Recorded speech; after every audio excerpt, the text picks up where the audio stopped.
Okay, everybody, we're ready to get started now. Well, good morning and welcome to another edition of the Russian Military Forum. For those of you who have not previously attended such an event, I thought I would start off by introducing the series. The Russian Military Forum is a recently new initiative of the Russia and Eurasia program here at CSIS. Under its guise, we expect to hold a series of events over the next year on key issues regarding Russia's military and its defense and security policy. Among the topics we anticipate covering will be a deep look at Russia's military strategy, the progress of its military modernization programs, and probably a look at some of the individual service branches and how they're progressing. So welcome to all of you, and I hope you'll be able to attend some of these events going forward. Of course, the focus of today's event is on Russia's hybrid warfare campaign in Ukraine. And before I introduce today's speaker, I thought I would start off by saying a few words about the topic just to provide a little context. First, the advent of Russia's hybrid warfare methodology in Ukraine has clearly emerged as one of the key issues arising out of the conflict. And it has deservedly received widespread attention in the media and in the policy community in general. Russia's actions in Ukraine, especially its hybrid warfare methods, have clearly challenged the West in new and unprecedented ways.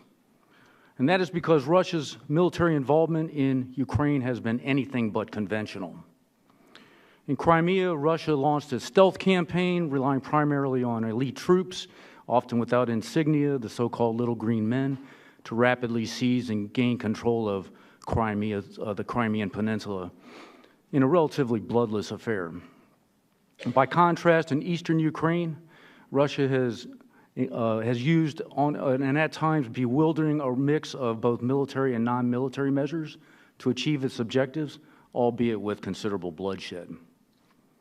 For the most part, Russia has chosen to fight unconventionally, acting indirectly through armed rebels and so-called volunteers which have been dispatched to the Donbass region.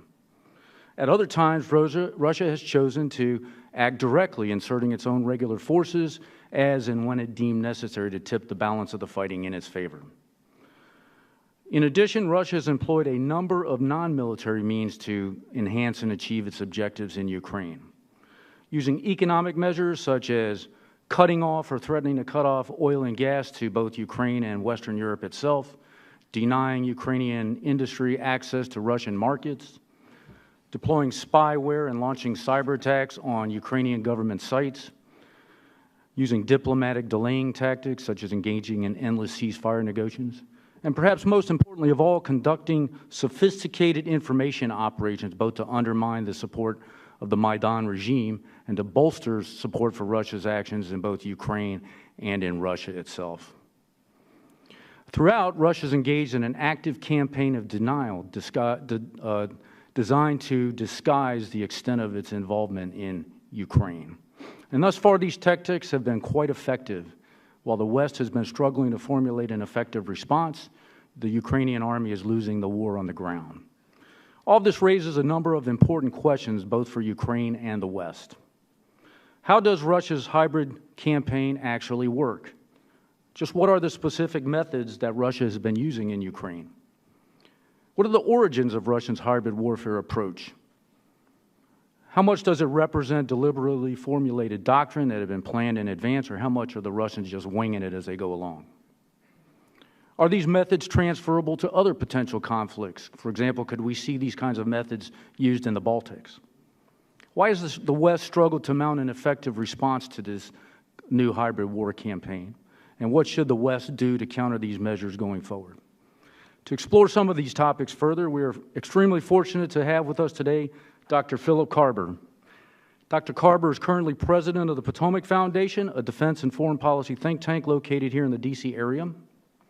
He is also an adjunct professor at Georgetown University's Department of Government, where he lectures on military and security affairs. He's a veteran military analyst with a distinguished career both inside and outside of government. Among the highlights, he previously served as as an advisor on strategy for former Secretary of Defense Caspar Weinberger. Most importantly for our purposes today, Dr. Karber has conducted 12 separate fact-finding missions to eastern Ukraine since the crisis erupted, holding discussions with a variety of both military and civilian participants in the campaign. And he is here with us today to share some of those insights that he has gained. So with that background in mind, I am pleased to welcome our guest speaker, Dr. Philip Karber. And Phil, thanks again for joining us today, and I'll turn the floor over to you. Thank you, Paul.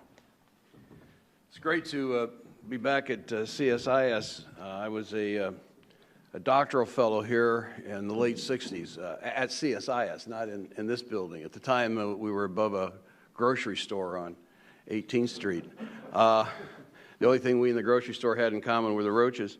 And when we founded the Potomac Foundation in 1988, the first event we did was co-sponsored with CSIS under Dave Abshire. It was called Defense Economics for the 90s. I was thinking about this morning, where the hell did the peace dividend actually go? Anyway, so it's very, very great to be here. And should I just bring this over to my slide? Paul raised, I think, the right questions. I don't claim I'm going to give you answers to half of them, let alone all of them. But I'd like to give you a perspective. Some of it will be personal, and some of it will be analytical. I got started a year ago this month because Potomac had ran over 1,000 seminars for over a 20-year period in helping a number of the former Warsaw Pact and Soviet republics who were interested in more Western orientation. When the new interim government came in, they sent a letter and said, hey, we had attended some of your seminars before. Would you come over and do an assessment of our situation? I was interested in doing that, but I felt like it was important to do it as a bipartisan effort. At the time, at least whatever independent assessment one came out with didn't end up being just politicized. So I reached out to an old friend and colleague, known for 30 years, General Wesley Clark, a former NATO commander, former 2004 Democratic presidential candidate. And the two of us decided to do it as a bipartisan effort. I called him on a Friday, and 72 hours later, we were in Kiev. Over the last year, we sort of had a division of labor. Sort of ironic, the general ended up doing most of the politics, and the civilian ended up doing most of the military stuff. But when we first got to Kiev, we realized that being in the capital was not the best place to get a good assessment of what was going on militarily. So over the last year, as Paul said, I've made numerous trips to the front. And when I say front, I'm not talking about VIP visits, but actually going out and being with troops in the field. Been behind the lines 3 times, one unintentionally, so we made a wrong turn in a rainstorm. Been under fire a couple times, so I can, when I talk about Russian artillery, I can say it was some degree of personal experience. One of the things that makes it easy is the Minister of Defense and the Minister of Interior gave us basically a remit, sort of a free pass to basically go anywhere, ask any questions, and it's been very helpful in terms of being able to do a very honest assessment. I asked the separatist side if they would give us a similar one, but they so far haven't come through with it. I'm going to start off with Gerasimov's some excerpts. He's chief staff of the Russian General Staff. He gave this speech in a closed session with the at the General Staff Academy, and then excerpts of it were later published. But it's really probably the most succinct statement by any senior Russian military official of their kind of view of the future direction of war. They don't claim it's their invention. In fact, most of the examples he uses when he wrote this piece were actually from other parts of the world, but they were generalizing or making some general statements. And what they argue is essentially the old constructs, essentially that we've grown up with in the Grotian world of states, where people declare war, where you have formal military uniforms and responsibility. You have normal, traditional military hierarchical organizations. His argument is that a lot of that has essentially gone away. Again, this isn't necessarily by Russian design, but by their summing up or concluding what they think are current trends. They also spend some time talking about new types of forces, mobile, smaller units that work on a dispersed battlefield. If you look at Russian exercises over the last 10, 15 years, particularly the Zapad series, which they did in 1999, 2009, and again in the fall of 2013, and look at their critiques of those exercises, you can see them really struggling with their force design and their issues. I think some of these are pretty interesting, not only in terms of the forces that's involved, but the idea that you're having operations throughout the depth of an opponent's area, simultaneously with the initial combat. That some of the major aspects of the conflict are not military. The issue is already decided politically, and the military forces are merely consummating other forms of action. And the last paragraph is kind of interesting, where he talks about the use of robotic systems, and I'll personally experienced the Russian use of them, and I must say it is startling when you experience it. My argument is that basically there's sort of four stages, four elements of hybrid warfare. To me, what makes hybrid unique is not that it's unconventional. We could just call it unconventional war. It is that you actually have a political agitprop information war that can transcend or go into a major insurgency, that can in turn turn into a very serious, high-intensity conventional conflict, and even have overlay of nuclear coercion and nuclear threats. What's interesting about it is not that they go stage by stage, but they can go up and down. So you can be in high-intensity conventional conflict, and literally within 2 or 3 days you're in a ceasefire. That ceasefire can last a while, and all of a sudden it can break out again. Overlaid on top of that are nuclear alerts, aircraft flying strike missions around NATO, assassinations of leaders. So it's that combination that, to me, makes it unique in terms of hybrid. The other aspect is that the lower two sides of this spectrum, the Russians go out of their way to distance themselves and basically pretend that they really have almost nothing to do with it. This is sort of happening out here, and they're kind of observing it, maybe supporting people, but very, very, very intense effort.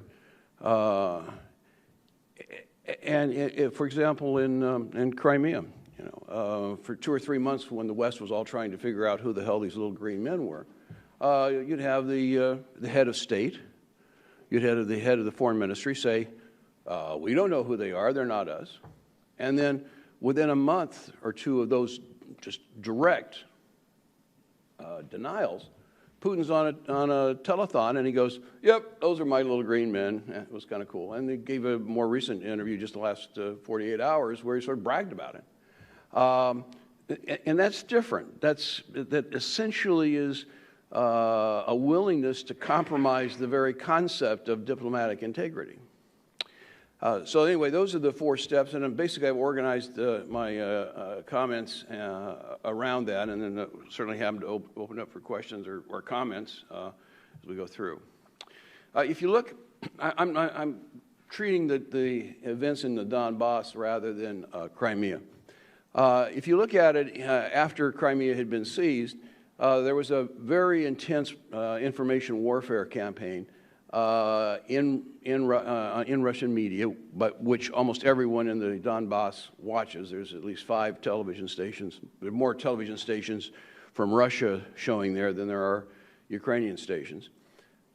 And the majority of the people speak Russian, though the idea of who speaks what in Ukraine is a little bit of a misnomer. I mean, if you walk around the Ministry of Defense, 75% of everybody's talking in Russian, so it's not like this is just a small ethnic enclave.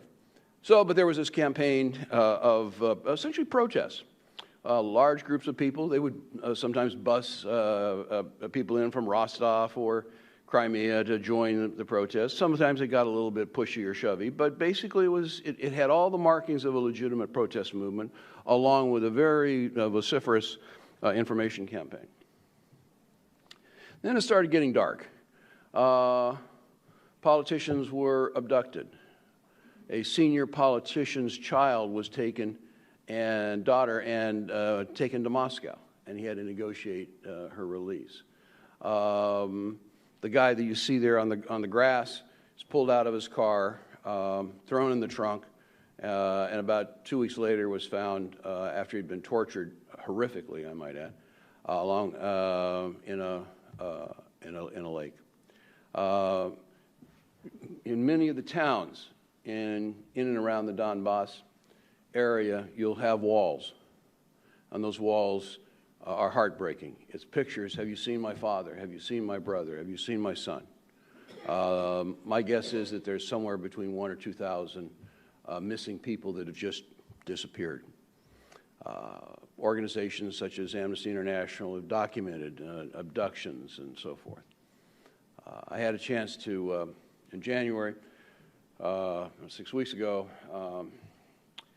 I had a chance to go behind the lines and interview 3 members of the executive committee of the resistance in the Donbass. A Jewish professor who described how now he has an observer in all of his classes, that some of his students have been recruited to report on his lectures and any student comments. A steel worker who was a separatist, wants the Donbass to be separate from Ukraine. But after the Chechen mercenaries abducted and raped his daughter, he's no longer on that side. And a businessman who is forcibly required to do business, has to attend meetings. He has people in his office or in his plant who are stooges, basically people who report on everything that goes on.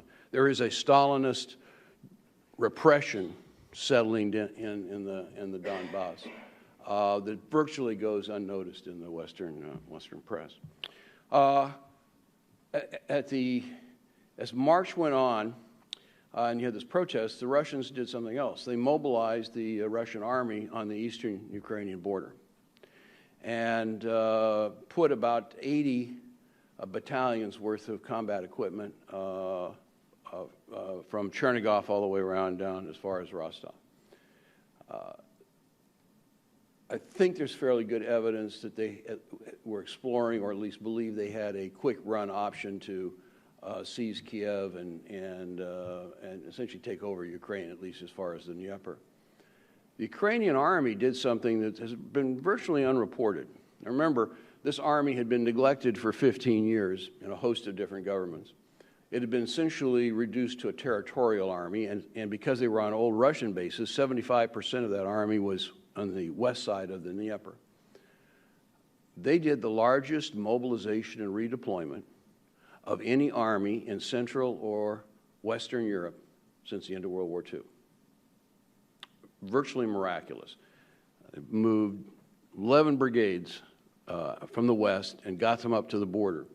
The Ukrainian General Staff and Intelligence Department believes, I haven't seen the document myself, but believes that they have strong evidence that in the first week or so of April, the General Staff told Putin, we've lost the quick option. We can't just run and grab Kiev in 48 hours. We're going to have to fight our way through. Now, many Russians didn't believe. I've had Russian generals tell me last spring, oh, the Ukrainians will never fight. Or if they do, they won't fight more than a day or two and then kind of give in. But nonetheless, Putin faced, I think, based on that information, Putin faced a choice. Does he launch an attack, or does he take Plan B? And Plan B in this case was essentially a hybrid campaign in the Donbass. And all of a sudden, roughly at the same week that ostensibly the General Staff told him that the option had been lost for a quick grab, they start the seizure campaign. I was in Dnipropetrovsk with a group of Ukrainian military commanders when they took the first government building in Sloviansk. And there was a discussion around the table, and the Ministry of Interior commander said, these guys are really well armed. I sent my policemen up there. They got much better arms than my policemen. We can't take that building back with just police. So then there was a discussion. How long would it take to get an armored unit there, and how much fighting would be? And then the Air Force guy said, well, why don't we just have a plane go and bomb it? And then somebody else said, why don't we get creative? We'll just take a truck bomb and we'll blow it up. And the argument was, if you let the separatists or insurgents seize a government building and you don't take it back, then they're going to seize more and more and more and more. About that time of this discussion, the senior officer comes into the room, having just talked to Kiev. And the interim government had had some furtive phone calls from the Washington and from Western Europe and said, don't do anything. Don't be provocative. We'll talk to the Russians. We're going to handle it, but don't do anything provocative. So the Ukrainians didn't. And so it started off as one seizure, that's a yellow, became more and more. There's a pattern to it in terms of taking over government buildings, police headquarters, communication facilities, and so forth. And it got more intense, so that to the point where you basically had every town center was organized now and controlled by agents of the separatist side. Local policemen were assassinated, or on the milder side, just told, we know where you live, we know where your kids are, just expect you to go along. Probably about a third of the police were pro-separatist. A number of the SBU internal ministry guys who had been in Kiev came from Donbass because Yanukovych was essentially the ward healer of the Donbass area, and so he had recruited a lot of his buddies to the special services. And when he fled, and these guys found themselves at one minute, they're defending the government against protesters, and then the next minute they're almost outlaws. So a lot of them went back home and served as a militant nucleus for some of the military activities. So if you look at it, there were in the Donetsk and Luhansk Oblast, there were about 8 million people. In the current area, because it's both smaller, still contested, and because you had over 1 million people flee, it's down to about 4 million. But the amount of people who were actually involved in the seizure and the active activity was a fraction of the overall population. If you go and talk to people, both in behind the lines or in cities that have since been liberated back by the government, the vast majority of people had complaints about a centralized government in Kiev. For example, the local governors are appointed by Kiev. They're not elected by the local people. It's kind of their Rust Belt. They were in high times during the Soviet period and sort of fallen on bad economic times in the region, has the highest alcoholism, highest suicide rate in Ukraine. So it's kind of a semi-depressed region. They have complaints, but the vast majority of people just want to live. They don't want to have a war in their backyard. They don't want to have their sons killed on one side or the other. They just want to go along, get along.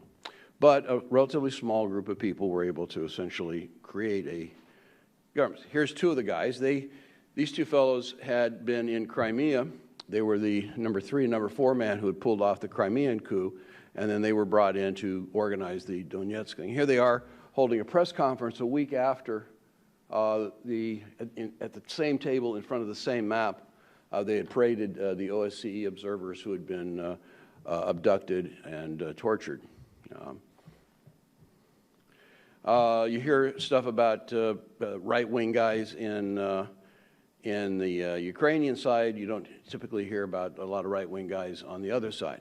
The right-wing phenomena is going throughout Europe. And calling it right or left, I think it's a sort of a militant nationalism as opposed to particularly right or left. So here you have members of the Luhansk SWAT team and two brothers, and they're both neo-Nazis. And they're proud of it. They go on Facebook. This young man over here on the right has sort of a bit of a weird streak. He posted on his Facebook beheading a puppy and eating it. So you get an element of the sort of macho nationalists. It's interesting, in the last elections in Ukraine, on the Ukrainian side, the right nationalist crowd got less than 5% of the vote. By that comparison, France is a neo-Nazi haven because they got 15% or something there. They've now created the Donetsk and Luhansk People's Republics. And these are, this isn't an accidental name, like there's similarities with a ruling structure, not necessarily communist, but a ruling structure that I describe as Stalinist, is very visible in both of those areas. And they're fairly clear about their objectives. They view themselves as the cutting edge of Novorossiya. And Novorossiya is Russia's, ought to be part of Russia. And they view it as their stated objective. When they started the new winter offensive on the 17th of January, the leader of the Donetsk group was very clear what his strategic objectives were. They want everything from Kharkiv all the way to Odessa. And initially, they brought in a number of rough elements, and they were so counterproductive in terms of their rapine and pillage of the local population. The Russians then brought in Chechen police, and there's 40,000 of them who have signed a loyalty oath to Putin to help Russia police itself. And they came in and played hardball with their own guys. So this guy had his heart cut out, and you can actually see the video of people playing volleyball with his heart. I'm not trying to gross people out, but if you want to have a sense of what's happening there, some of these images are the reality, and we need to realize that. Putin has said that he doesn't care if an area has a minority Russian population. He has the right to defend them, to intervene for them, and even incorporate that area that they're in, even if they're a minority, into Russia if that's what's necessary. So these give the percentages of ethnic Russians. So Novorossiya outside of Crimea would still be only a quarter. The Russians also, when you can read in Voyenny Misl, Russian Journal of the General Staff, Military Thought, they're very clear about some of the military objectives in this area. Kharkiv is one of the major tank and automotive plants in Ukraine. Dnepropetrovsk, when I was at Dnepropetrovsk, you walk through the Yuzhmash missile factory, and you can actually have Russian ICBMs laying there being outfitted with Ukrainian technology. Also, Nikolaev is one of the great ports on the Black Sea. So there are military objectives, and they're very clear. It's not the only reason they're doing it, but certainly it's a factor, and they're very blunt about it.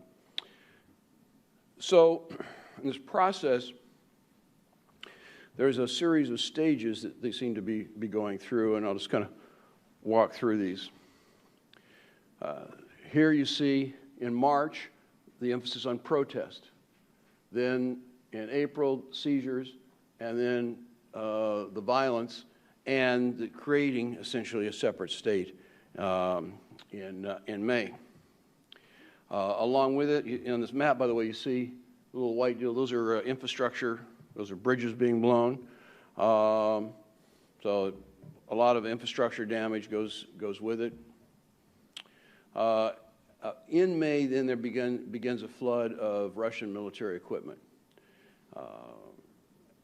And the amounts of it are so extensive. Of course, the narrative is, oh, they just captured these from the Ukrainians. And so this isn't really Russian equipment. It's because Ukraine inherited 99.9% of its military equipment from the old Soviet Union. There are probably 85% of the equipment is still common. So the argument is, oh, well, they just captured it. But, in fact, there were areas where they were crossing the border. The Ukrainians were trying to control those. It ends up being about a dozen different crossing points. But puts the lie to the argument. I mean, we have the logbooks of the equipment being checked out of Russian storage facilities and concerns and being signed out, and also equipment that the Ukrainians didn't have. Of course, the separatists are some of the greatest mechanical geniuses in the world. They've actually, in the space of about 2 months, were able to do what no other country had done in 2 years, or less than 2 years, and build their own drones.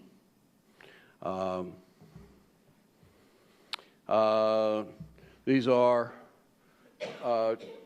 this is the suppressor that's only available on Russian Spetsnaz units. This is their level 5 body armor.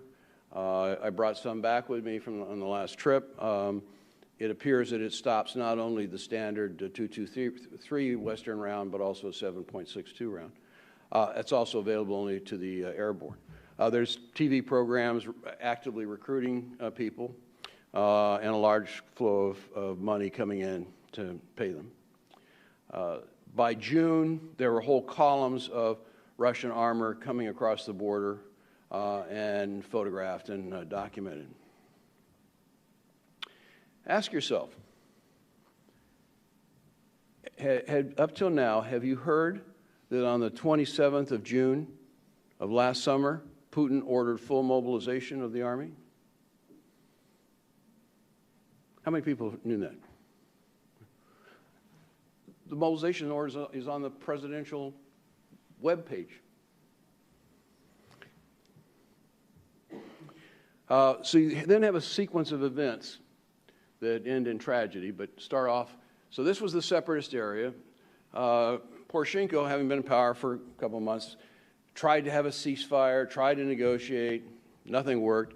So he then says, well, okay, I'm going to launch Plan B. And his Plan B was to take the Ukrainian army and concentrate it in the Donbass, not just protecting the overall border. So he had 4 brigades sweep through the southern part along the border to try to establish border control. Michael Zabrowski, the commander of the 95th Air Assault Brigade, by the way, a graduate of our Leavenworth, everybody, either in Ukraine, the separatists, the Russians, all credit the 95th as the best unit in Ukraine. The 95th had also served with U.S. forces in Iraq. Zabrowski launches the largest and longest armored raid in recorded history. He broke through the front, that's the dotted line, separated the two sides, came down, and then went all on the 450-kilometer armored, full-side armored brigade movement. That opened up the corridors then for them to basically reduce these areas. About the same time, the Russians realized that if they didn't intervene, the separatist cause was going to be collapsed. So starting in mid-July, they began cross-border fires of artillery. There are about 40 of those incidents where they fired across. The Ukrainians were told by Western leaders, do not fire back. That would be provocative. In fact, there was a decision made in the United States to not give Ukrainians up-to-date, accurate intelligence imagery so that they couldn't do cross-border counter battery fires. So they just had to sit and take it. In one fire strike, in less than 3 minutes, 2 entire battalions were wiped out with Russian thermobaric warheads. This was not just an occasional shelling. This was extremely intense combat. I think what's going on in Ukraine in its peak intensity excels the intensity, say, of the 1973 Yom Kippur War, which was in its time a benchmark for intensity. As the Ukrainians were almost ready to sever the two different parts, the Russians intervened. They hit their Ukrainian brigade. They intervened on the 24th of August, while Ukraine was celebrating its national Independence Day and having a parade in Kiev. They never saw it coming. No one bothered to warn them from the West. And the Russians swept in and literally rolled up 4 brigades, and they got caught in what was called the cauldron at Ilyevsk. They held out for several days under intense artillery fire. Then Putin offered them a humanitarian exit, but they had to leave their heavy equipment, and so they start down the road carrying their wounded, carrying Russian wounded, by the way.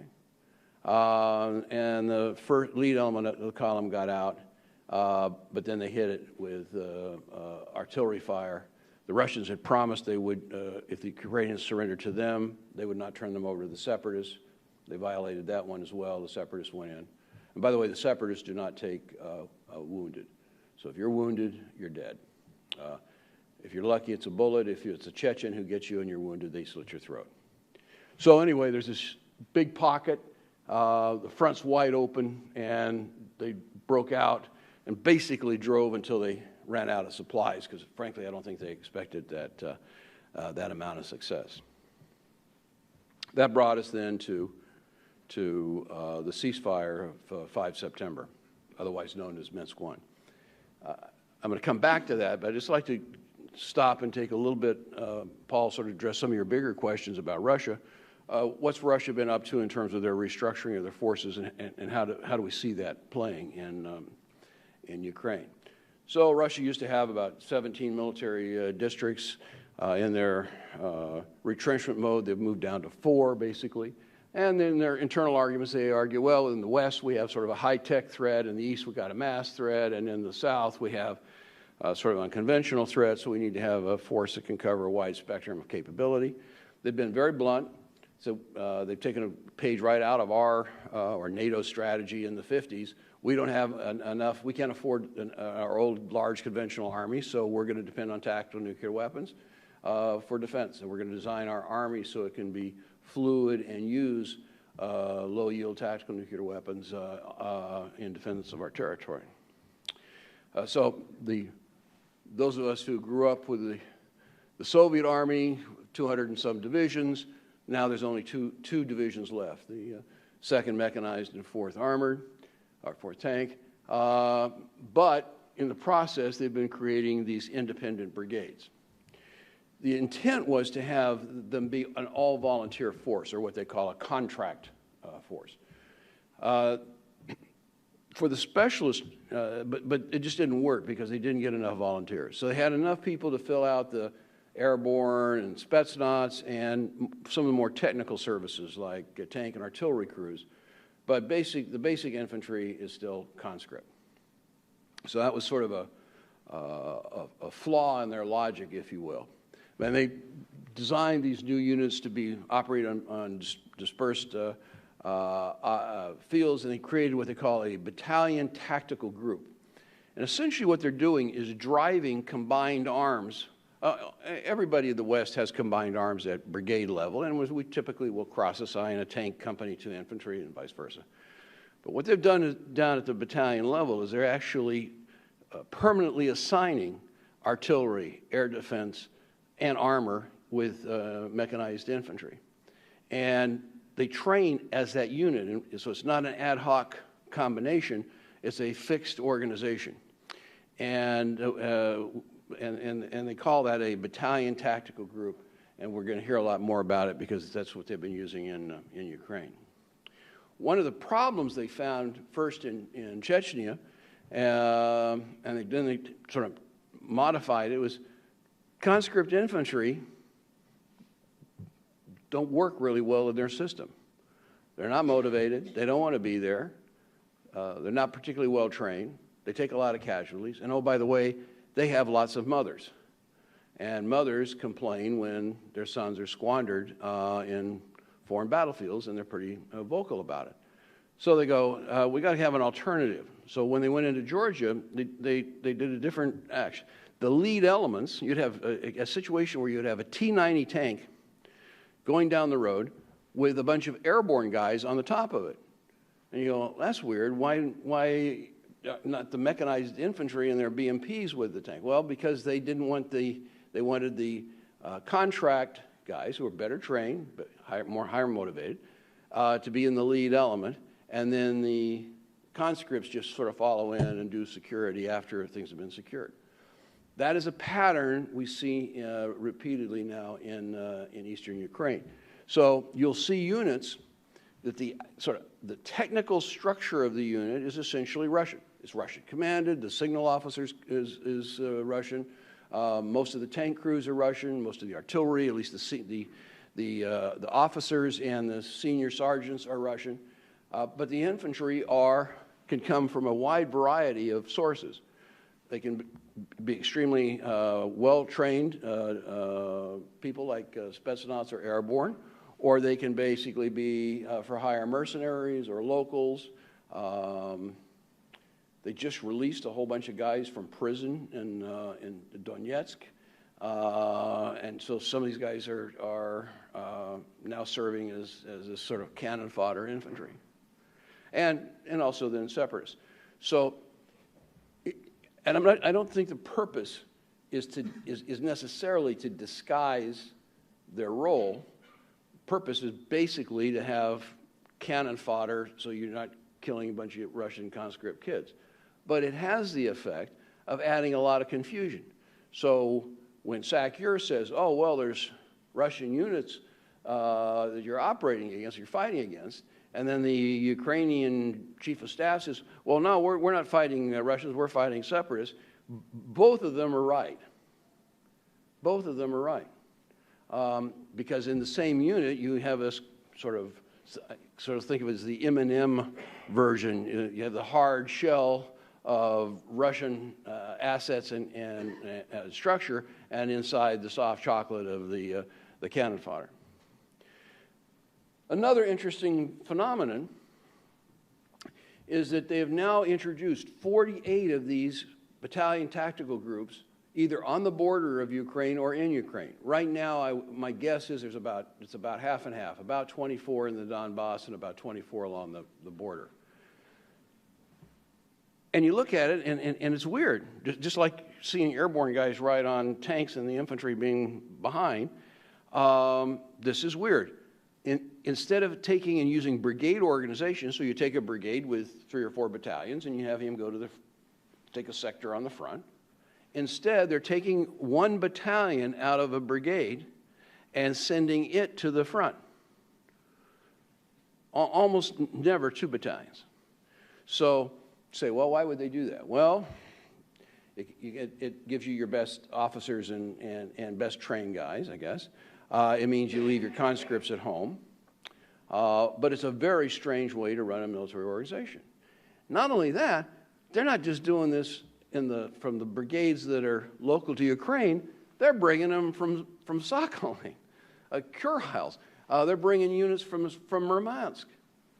It's the weirdest hodgepodge assortment I've ever seen of any army. So what you have is where normally you would think, oh, okay, 48 battalion groups would be roughly the equivalent of 12 brigades. Instead of 12 brigades lined up, you got 48 individual battalion tactical groups. And the Russians have talked about this in their literature over the last few years, how difficult it is to have a span of control. No kidding.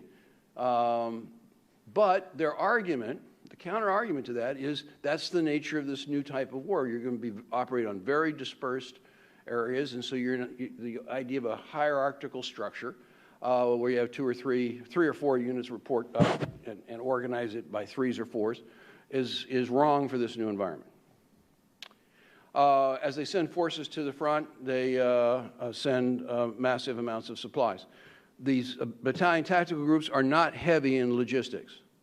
So they'll be in a fierce fight for 4 or 5 days, and they'll use up a lot of ammunition, phenomenal amount of ammunition. And then all of a sudden they kind of go quiet, maybe with just some harassing fire. And then they'll be quiet for 4 or 5 days till the next humanitarian convoy comes along, and then within about 48 hours after the convoy's arrived, then all of a sudden they're off firing several units of fire every day. It's literally cyclical like this, and you can plot it to the convoy. The rail traffic in Russia, particularly running through Rostov, but also up higher through Kursk, is some of the heaviest flow of military equipment seen since World War II by rail. What's interesting is the rail traffic now goes through Rostov and then comes directly into the Donbass and is offloaded just a few kilometers outside of the city of Donetsk. One of the reasons that the big battle of Debaltseve was fought is it's a major rail hub and a highway hub as well, and the Ukrainians were trying to have that be an easy access route. This is 1 month, or basically 5 weeks, worth of equipment documented coming into the Donbass last fall. 890 major items of equipment. But, of course, the Ukrainians got nothing from the West. Say, well, how do you know that it's really there? Well, it's there. You just take your handy Radio Shack drone and fly it over, and you can spot the tracks in the snow.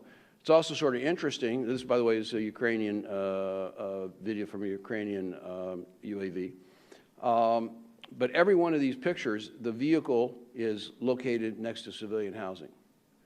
When I was in the South, and we wanted to try and find the T-90s that were reported that it had intervened on the southern coast.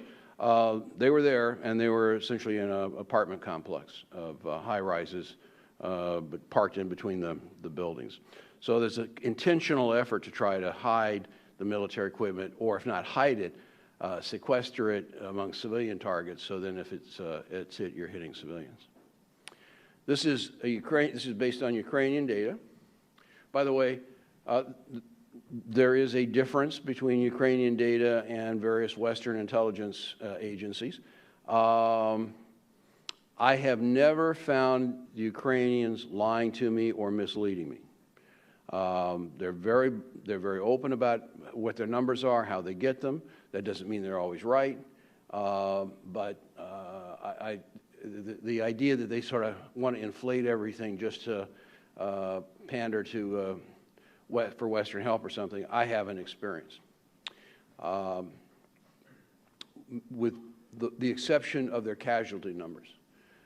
And their casualty reporting, I don't think is necessarily intentional, but it's based on the casualties that were received the day of reporting. But casualties who then died in the hospital don't get added back to that total. Likewise, missing in action don't get reported, or prisoners of war. So I think you could probably realistically double the number of losses on the Ukrainian side in terms of people who aren't going to come back than the popular number. But it's a large amount of equipment. And this is what's gone into the... Now, the proxies had virtually no equipment of their own. So if you want to know what was introduced to the Donbass, you look at the combination of those two.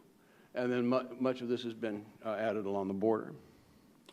Basically, I was at the Southern Command headquarters in Dnipropetrovsk with the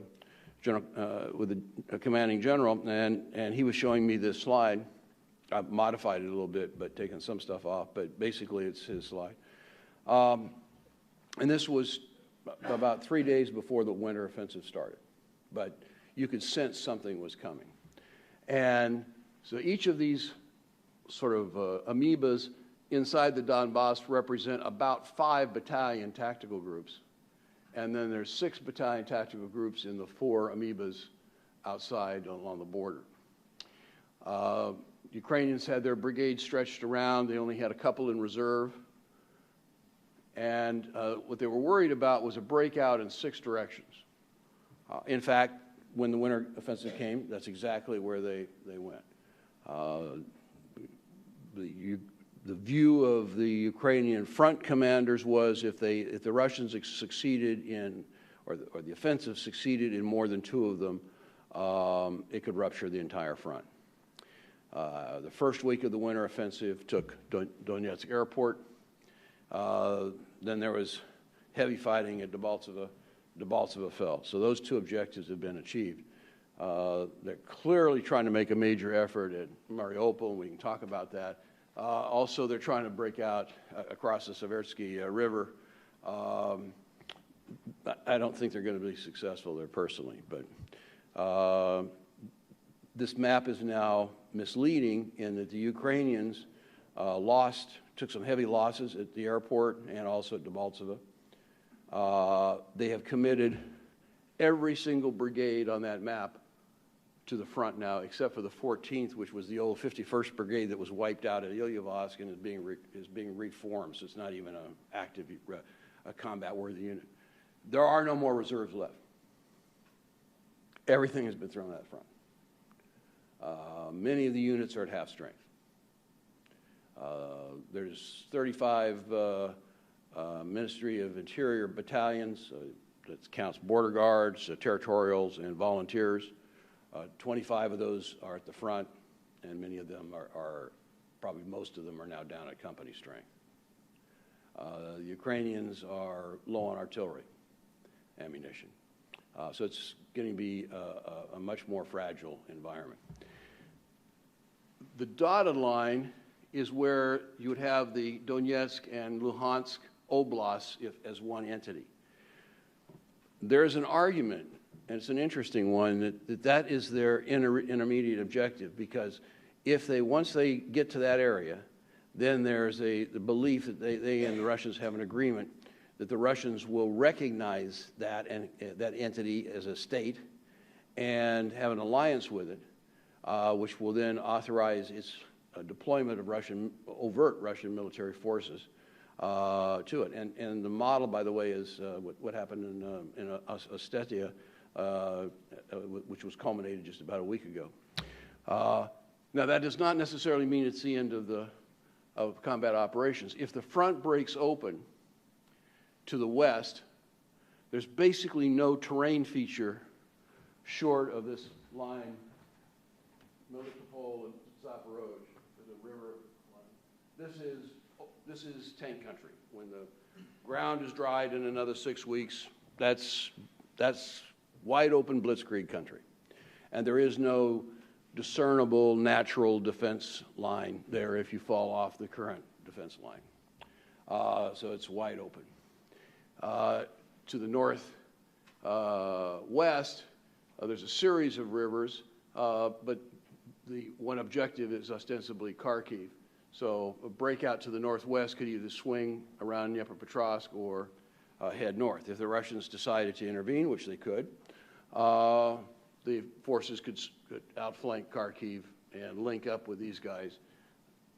That would give them a land link to Crimea, basically take everything south of Poltava and east of the Dnieper, and give them the option if they want to go all the way to Transnistria. So the potential for dramatic change is there. I'm not predicting it, but it is there. I've been wrong just about every month except for twice. When General Clark and I we spent 3 hours with a full session of the House Armed Services Committee on the 23rd of July. I made the mistake of predicting that the Russians would attack in August, and they did. And then I made a similar prediction just before Christmas, and they did. So I'm not predicting what can happen, but that front is getting extremely fragile, and there are not the natural terrain obstacles for fallback positions. And so as that army gets pushed off its current defenses, the front expands and the terrain opens up, which is not a good sign. Talk briefly about the Winter War. This is, as of 4 February when I was there, this is where Ukrainian intelligence had each of those little arrows is one of those battalion tactical groups. These sort of pink amoebas are the locations of battalion-size separatist units. So you can see that the battalion tactical groups were actually in the lead in virtually all of the fighting. They'd already taken Donetsk airport here, and they were trying to cut off Debaltseve.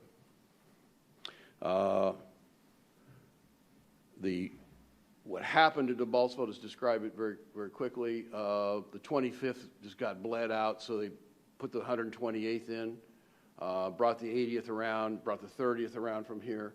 So you had 3 full brigades into that pocket. It got some of the most intense combat Europe I think it is the most intense combat Europe has seen. I don't think anything even in the Balkans matched it. The 128th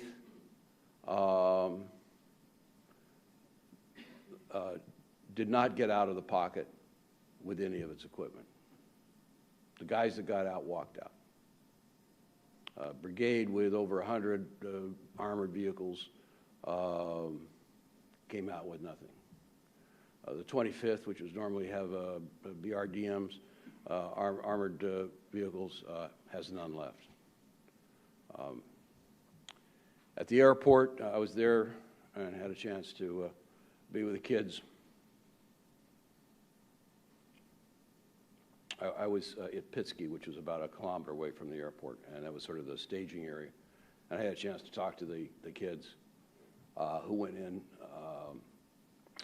and ended up being the last. None of them got out. It is a very intense combat. This is the airport. This is what it used to look like, one of the most modern airports in Europe. And you can see each of them just massively destroyed. When the Chechens went in, they slit the throats of all the wounded. They'd held it out for 240 days. One of the things I want to raise is, I know this is a forum on Russia, but it's worth asking, why do the Ukrainians keep getting in this situation? That is, they put up a really good defense. They fight like hell. They give 3 to 4 times as many casualties as they receive in a fixed battle. Then they end up getting in a pocket, and then either the pocket's destroyed, or if they get out, they lose all their equipment in the process.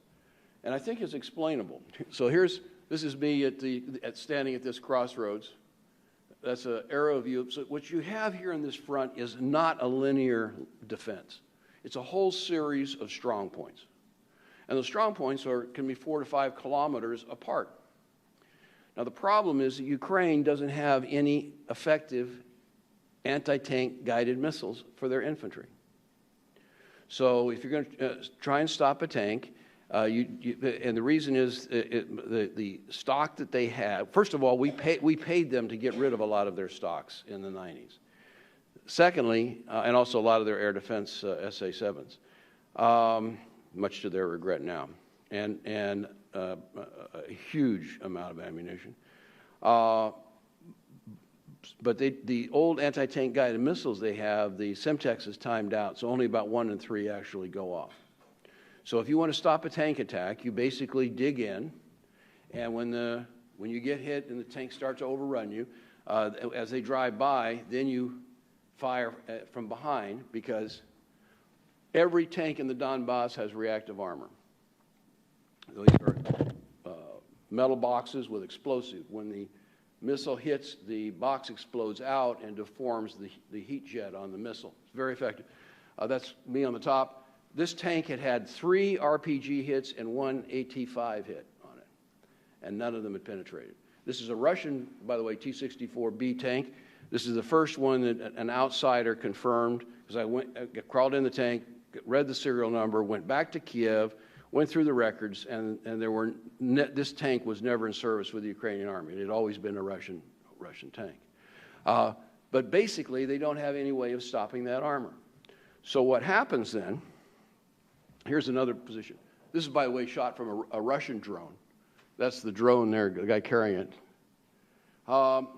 They dig in a position. They have some artillery. They have to penny packet their tanks out because the infantry can't stop armor. So instead of having your own armor as a counterattack force or a mobile reserve, it's pitted like the French did in 1940. It's a stupid strategy, but you don't have any choice because you have to have something to stop armor, and the infantry don't. So what happens is one or two of these things along this front get overrun, and then you're outflanked, and next thing there's a pocket, and you're stuck in the pocket. And then all the artillery zeroes in on you, and the pocket closes, and then you're forced into a breakout, and the breakout usually means that you lose all your heavy equipment because the guys just go out at night through the woods because you can't survive with your heavy equipment. So when people talk in Washington in these wonderful abstract tones about, well, is it escalatory for us to give anti-tank weapons to the Ukrainians? Basically, they need what's called a tandem warhead, either Javelin or TOW2, which has 2 warheads. So the first warhead explodes the reactive armor, and the second warhead burns through the tank. We have these sort of abstract discussions. But what's killing that army is their inability to stop mechanized forces, or to react when there's a breakthrough or an outflanking. One could say that the failure of the ceasefire, which I'll get to in a minute, of Minsk I, was a direct result of 2 decisions. One, by Putin to keep supplying and fueling the conflict, and secondly, done here in Washington, because we refused to give the Ukrainians, ever since summer, any of these anti-tank weapons. They don't want them as a gift. They want to buy them. And when we won't give them to them, no other allies who have them will give them to them without our permission. Just about done? Okay. Quickly, I mentioned artillery. There's lots of it. It's very lethal. The Russians are using lots amount of MLRS with canister warheads. In the 80s, we thought we had an advantage with these top attack munitions. Typically, we said it was from 4 to 10 times more effective as high explosive. Then along came Princess Di and the concern about mines being left on third world battlefields. So you have the Princess Di Convention. By the way, we're getting rid of all of our systems. We're going back to high explosive. But of course, the Chinese and the Russians haven't signed that. This is what it does. That entire battalion was destroyed in 3 minutes. Combination of top attack and thermobaric high explosive. This is the ceasefire. Now, if you look at that chart, that's a daily plot of major combat. That's at least 100 artillery strikes to count as one event, or 100 people involved, to be classed as an event. To call what happened, Minsk I, a ceasefire is to defy all normal meaning of the English language.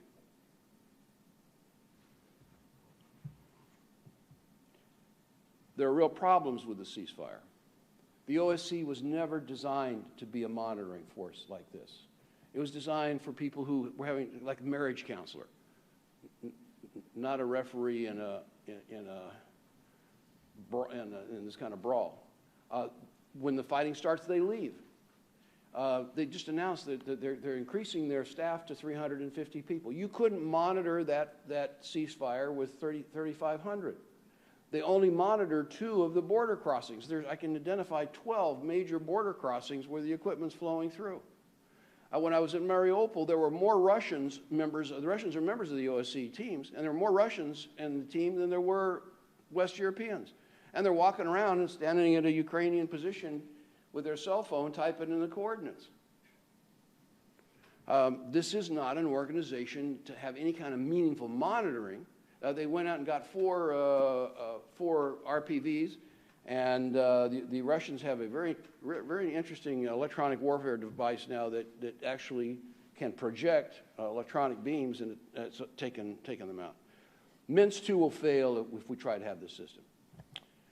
Minsk 2 a ceasefire was needed for everybody concerned, the people, the Ukrainians, and so forth.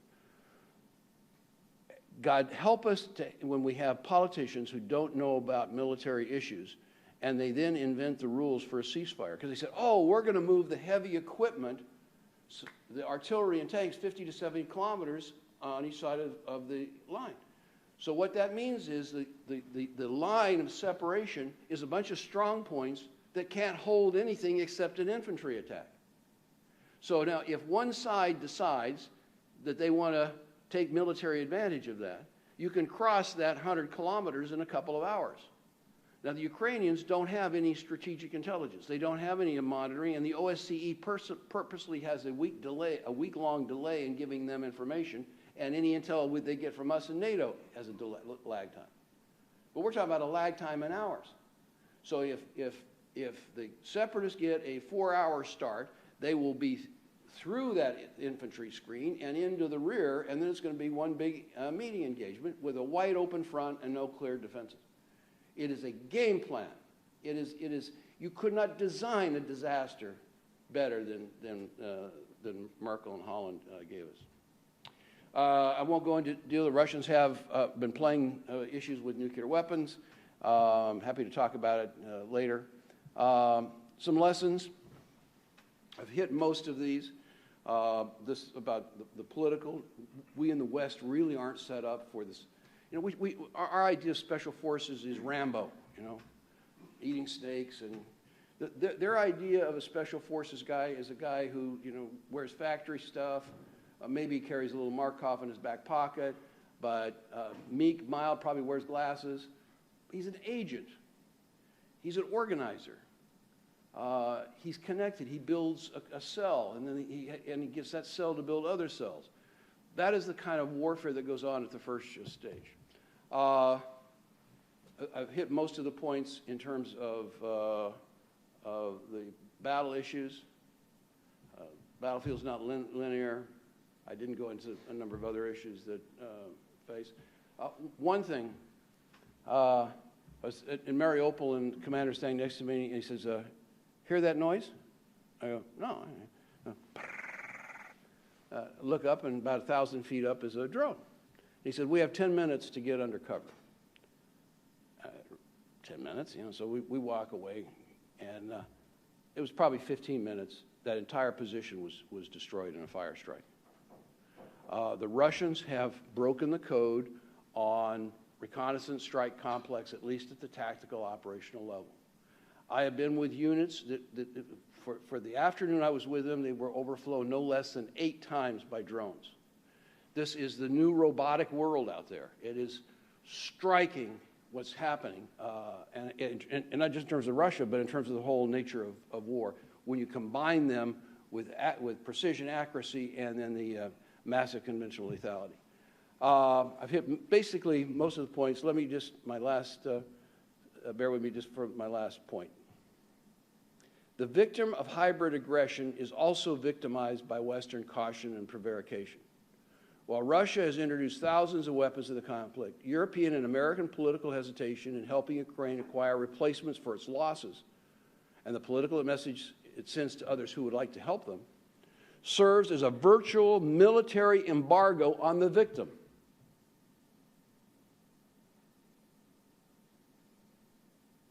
Ironically, the most successful Western sanction has been against the people who we call our friends. Thank you.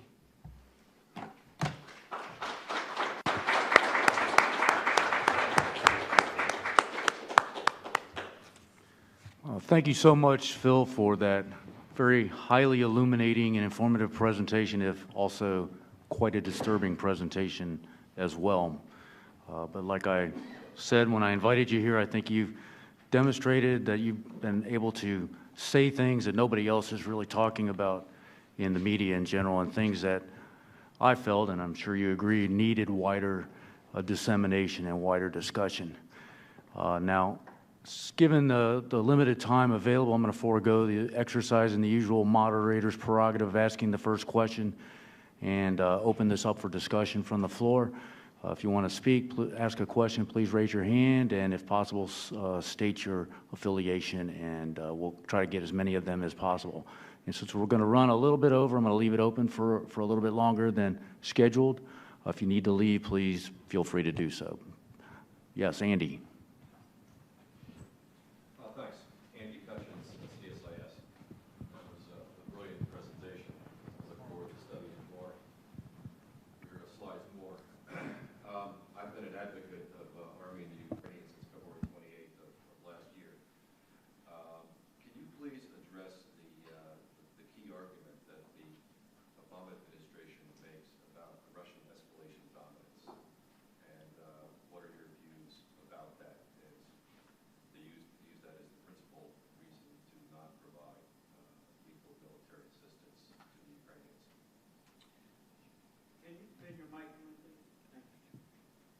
You remember the slide I showed where they're bringing all these elements from brigades all over Russia? Yeah. People ought to study that. First of all, a third of their army is in opposite the Chinese border, and it isn't going anywhere except for occasional battalions. Another third of it is essentially from between the Urals and the Volga. So there's a reason that they were taking those pieces and moving those pieces in and not using real brigades. And I think the reason is that they don't want to put conscripts, they don't want to put Russian drafted kids into that kind of maelstrom. Could they bring those in? Yeah, and they could double. So if there's 48 battalion tactical groups right now, they could get up to 80 within a month of redeployment. Over 3 months, they might get up to 120. If the Ukrainians were just where they were at the beginning of this conflict, with the addition of anti-tank weapons, they could certainly hold against 80 battalion tactical groups. The problem is that every day the Ukrainians are getting weaker. If we had sent Javelin, if we'd sent 100 Javelin in tow 2, I don't think you would have had the winter offensive if last fall. It is truly a self-fulfilling prophecy. So can the Russians escalate? Yeah, but at what cost to their own? What happens when people use that imagery? We think about, oh, it's the Russian army with 220 divisions. They can steamroll anybody. Well, that is not the case. I mean, it's amazing that the Ukrainians did as well as they did in holding this last offensive. And in battle after battle, as long as the Ukrainians don't get enveloped and caught in a pocket, they're inflicting 3 to 4 times as many casualties as they're receiving. And that's documented. So is Russia bigger than Ukraine? Yeah. Is their army bigger than Ukraine's? Yeah. Can they bring that whole army to bear? No. Is that army, is all of that army look the same? No. It's interesting. You walk through the units that they've lost. They lost an entire regiment of the 76th Airborne. They've lost 2 or 3 of their, virtually, I'm not talking about decimated, I'm talking about wiped out of their best Spetsnaz brigades. So the cream of the Russian crop a lot of that has been their best trained guys have been killed in very intense combat. So I think that is a truism that's an excuse. Is the Russian deal bigger? Yeah. Does that mean that there's no hope for anybody? They could roll over NATO too? I mean, no. It's what can the defender do to now? Unfortunately, the longer time goes on, and the weaker the Ukrainian army gets, what they need is more. So, last summer, a couple hundred Javelin or TOW-2. If this thing, and just in the anticipation it may open up, having dismounted anti-tank guided missile launchers is not enough now. You need the TOW-2 on the M113. You need some kind of mobile platform to be able to use it. Last summer I would have been content. I was content in front of the House to say, you know, we had 5 items. Only one of them was lethal, and that was anti-tank weapons. The other was counter-battery radar and surveillance drones and so forth.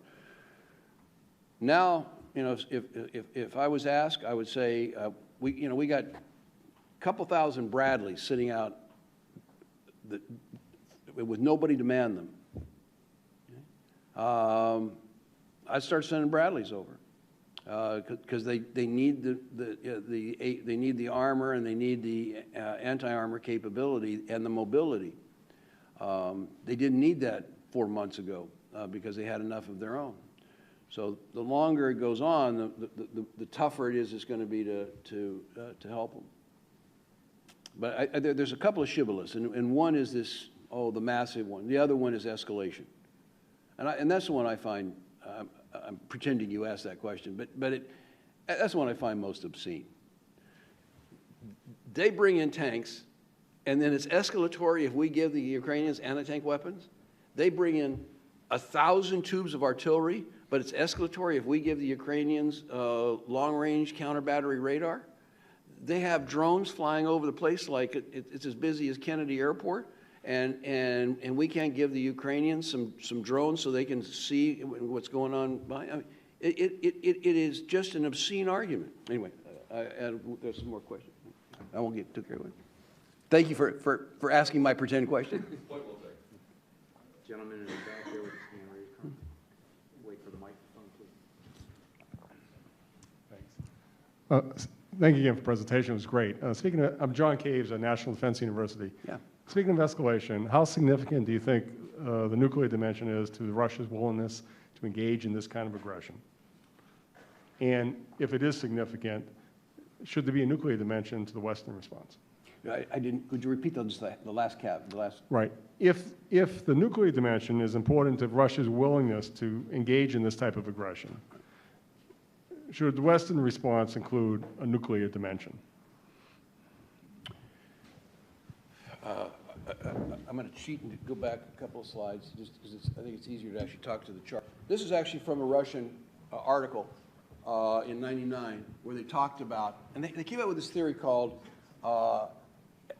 escalate to de-escalate, or nuclear de-escalation. I read it and I go, it turns on your head everything we thought we knew about strategic deterrence. But to sort of draw the distinction where, say, for example, under NATO's forward defense, under NATO's flexible response, we would have a tactical escalation, almost quasi-symbolic, then some battlefield, then it might go deeper. It was called deliberate escalation, then you had general nuclear response, but it was staged up. Their argument is, no, you pick the point at which you think the opponent will be so impressed, will lose will.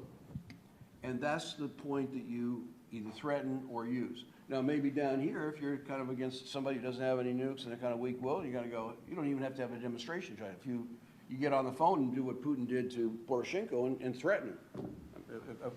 I wasn't in the conversation, but I'm told that it was a direct nuclear threat by Putin to Poroshenko, which is sort of ironic given the Budapest agreement.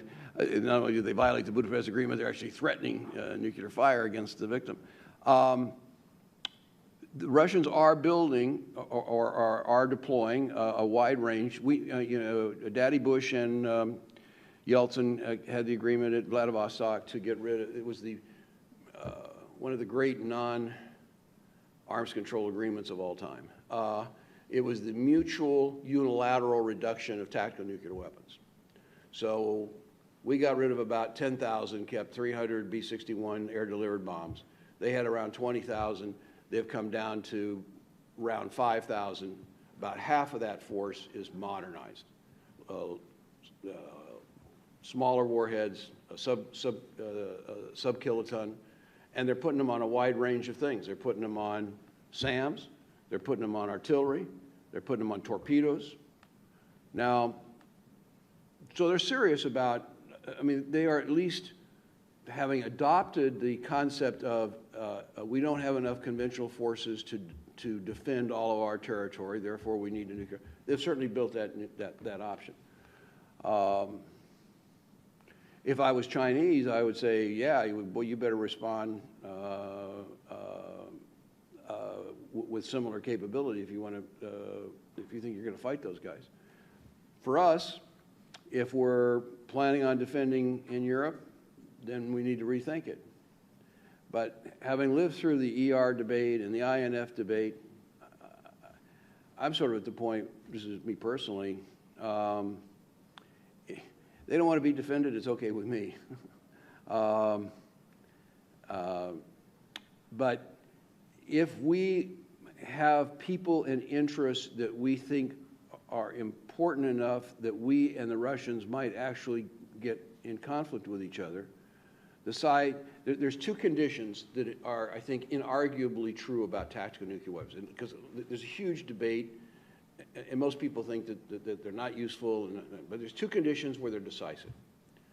One is when one side has them and the other doesn't, okay? That's pretty clear. The other is when both sides have them, it tends to make such a mess of the battlefield, nobody moves around, it just sort of, you turn blitzkrieg into sitzkrieg. So if you think that we're going to be in a situation where we're going to confront them,